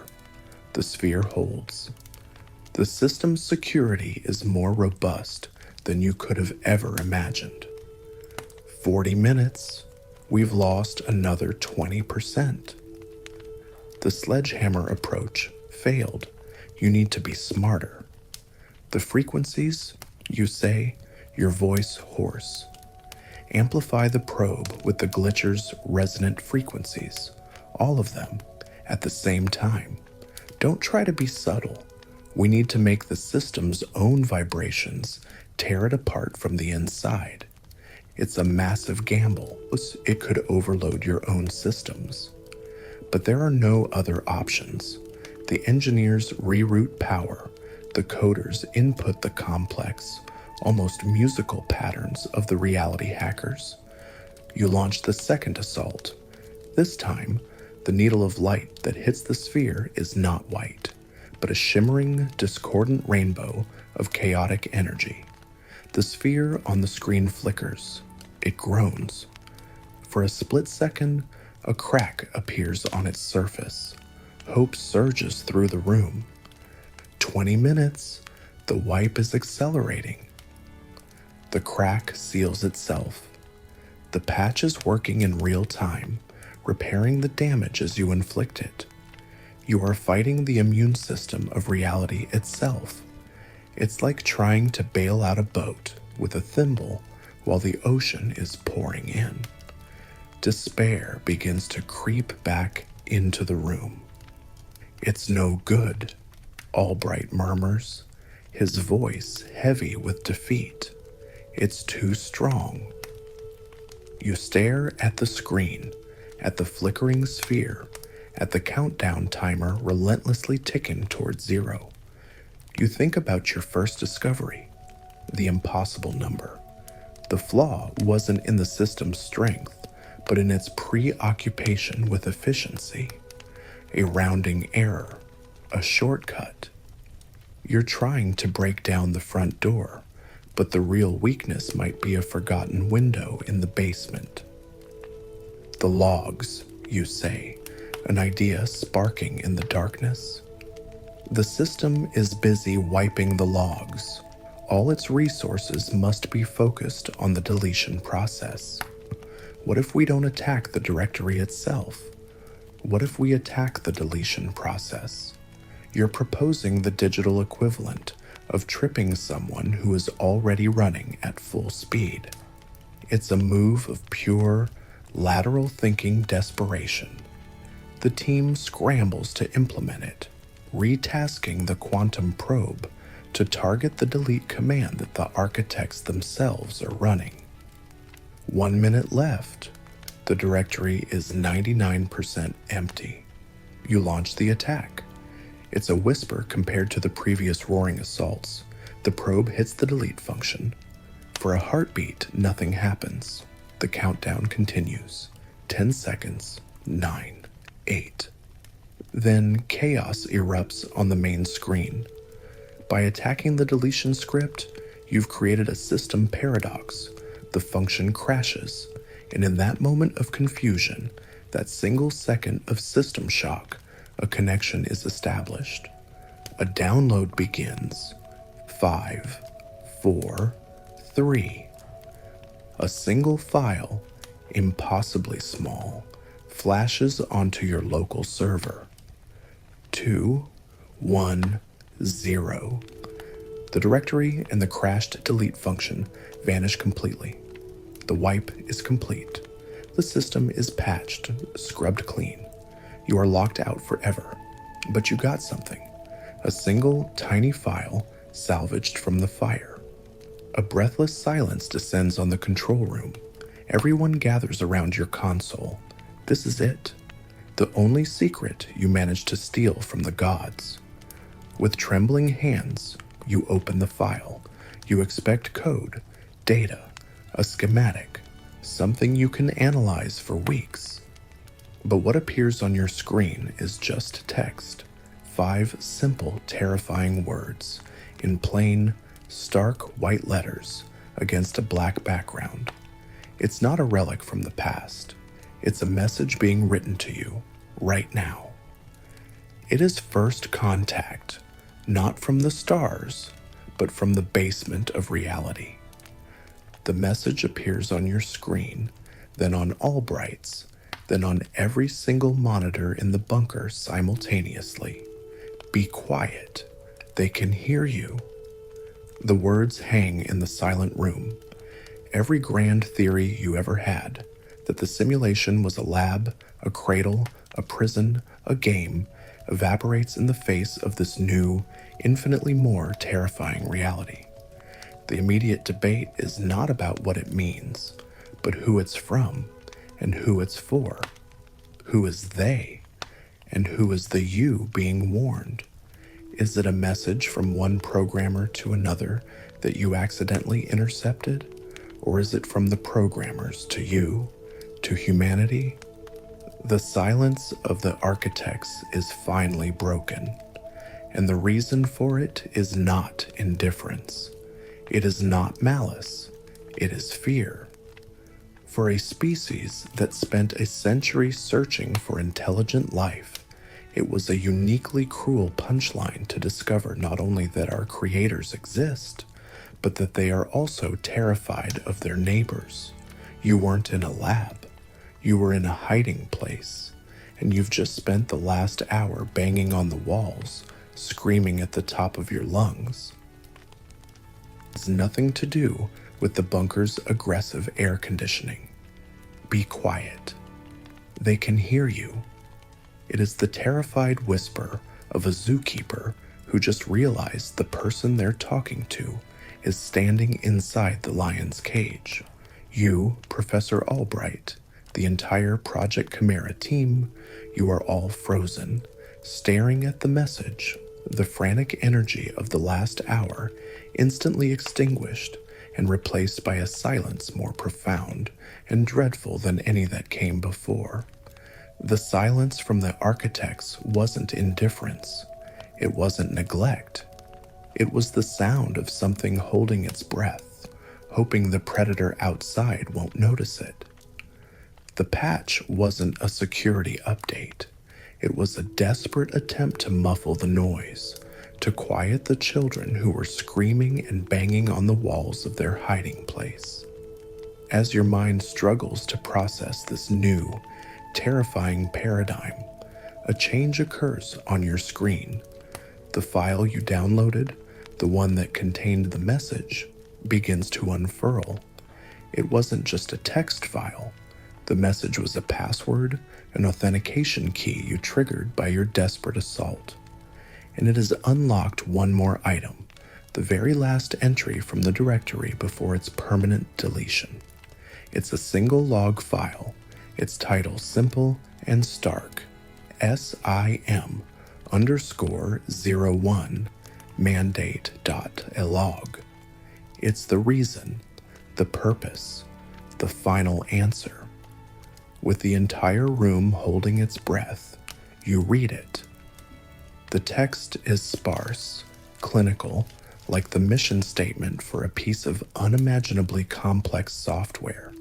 It speaks of a species, a progenitor race that evolved to a point of near infinite power. A species that could manipulate the fabric of reality with a thought whose consciousness could not be contained by the simple laws of physics. A species that grew so powerful, it became a threat to the very structure of existence. Its every whim a potential cataclysm, its every emotion a wave that could shatter galaxies, a chaotic psychic plague. That species was humanity. It was us. The simulation, our universe, is not a lab. It is not a cradle. It is a cage, a metaphysical Faraday cage built with the most exquisite care and complexity, designed for one purpose: to contain us, to keep our true nature dormant. The architects are not our creators in the way of gods. They are our wardens, or perhaps, more accurately, they are the descendants of the last sane faction of our own race, the ones who chose to build a prison to save the universe from the rest of us. Every aspect of the simulation is designed to this end.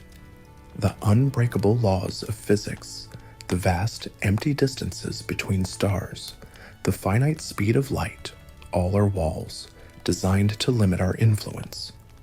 The Great Despair wasn't a societal illness.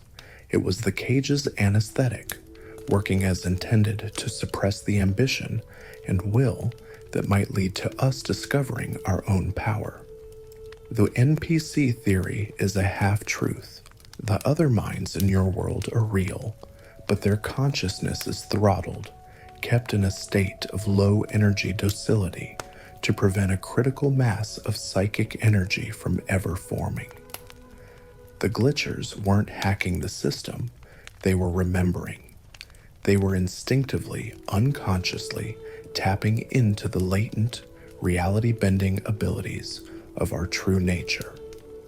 Your own discovery of the impossible number was not just an act of science, but an echo of that same innate talent for seeing the flaws in the fabric of reality. And they, the beings that architects are so afraid of, the log file doesn't say, but the implication is clear. They are the neighbors. The other older powers in the real universe, the ones who live in terror of the day the cage breaks and the psychic storm of humanity is unleashed once more. The berserkers, the cosmic antibodies, who would sterilize this entire sector of space if they knew the inmates were waking up. You lean back in your chair, the text on the screen burning in your vision. Every mystery is solved, and the answer is worse than anything you could have ever imagined. You look at your hands, not as a collection of data, not as the tool of a brilliant scientist, but as the hands of a caged, sleeping god.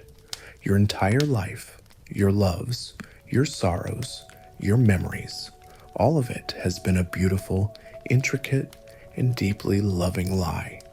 A story told to a monster to keep it from waking up.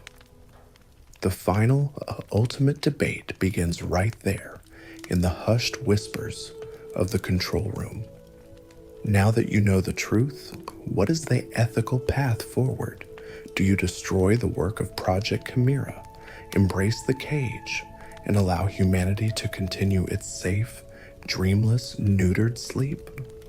Or do you try to break the lock, to restore our true nature, knowing that in doing so, you might very well become the monsters the universe is so afraid of and bring down an unimaginable wrath upon yourselves? The choice hangs in the silent, buzzing air of the bunker. The choice between being a safe lie or a dangerous truth.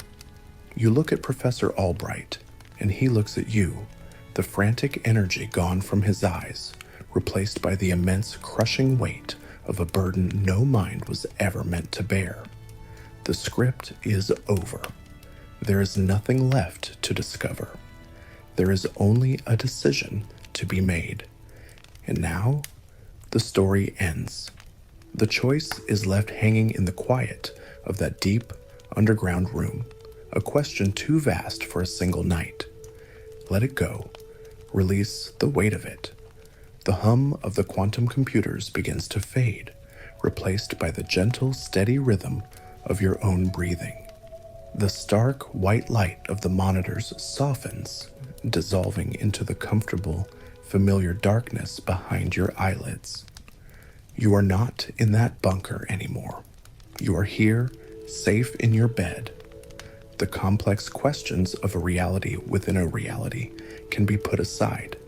They are just echoes now, ripples from a tale told to help guide you toward the shores of sleep. Feel the gentle weight of your blanket, a comforting pressure that grounds you in this moment, in this peaceful space. There are no frantic countdowns here, no impossible choices. There is only the slow, easy cadence of your breath in and out, a soft, natural rhythm that has been with you your entire life, a quiet, trustworthy constant in your own, very real world. Let the lingering images of the story, the glowing screens, the cosmic questions, the silent watching stars, all melt away. They are just clouds, drifting past in the peaceful sky of your mind. The journey is over. The great adventure of the mind has reached its gentle conclusion. All that is left is to rest, to allow the stillness of the night to permeate every part of you, to soothe every thought, to carry you gracefully into a deep and untroubled slumber. There are no cages here. There are no secrets to uncover. There is only this peace, this quiet, this slow, inevitable, and welcome descent into the soft world of your dreams.